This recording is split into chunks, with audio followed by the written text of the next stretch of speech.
بسم اللہ الرحمن الرحیم۔ السلام علیکم ورحمۃ اللہ وبرکاتہ۔ یاجوج و ماجوج اسلامی تاریخ اور احادیث میں ذکر کیے جانے والے ایک قوم یا گروہ کا نام ہے۔ قرآن مجید میں سورہ الکہف اور سورۃ الانبیاء میں ان کا ذکر ملتا ہے اور احادیث میں بھی ان کے بارے میں تفصیل سے بیان کیا گیا ہے۔ ان کی تخلیق اور داستان مختلف روایتوں اور اسلامی تفاسیر میں مختلف انداز میں بیان کی گئی ہے۔ یاجوج ماجوج کون ہیں؟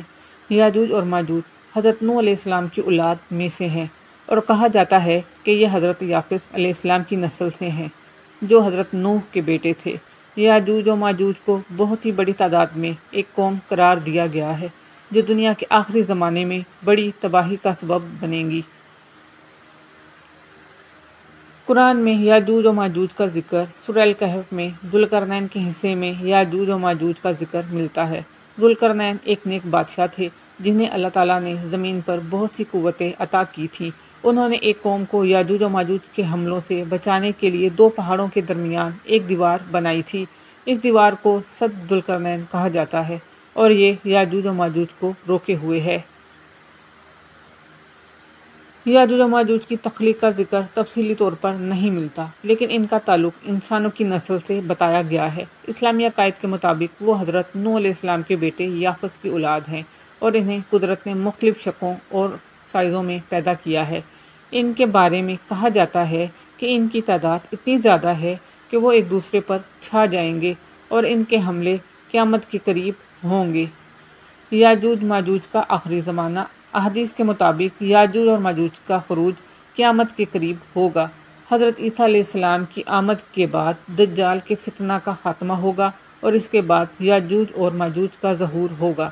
وہ زمین پر بہت تباہی پھیلائیں گے اور انسانوں کے لیے بڑی آزمائشیں بنیں گے۔ احادیث میں یہ بھی بتایا گیا ہے کہ اللہ تعالیٰ ان کی تباہی کا ایک قدرتی ذریعہ پیدا کرے گا، جیسے کہ ان کے جسموں میں ایک بیماری یا کیڑے چھوڑے جائیں گے جس سے وہ مر جائیں گے۔ اسلامی مفسرین کے درمیان یاجوج و ماجوج کے بارے میں مختلف آراء ہیں۔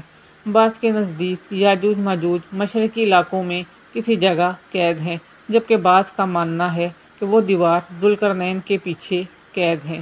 تاہم ان کے بارے میں واضح تفصیل کا علم صرف اللہ کو ہے اور مسلمانوں کا عقیدہ ہے کہ ان کا خروج آخری زمانے میں ہوگا۔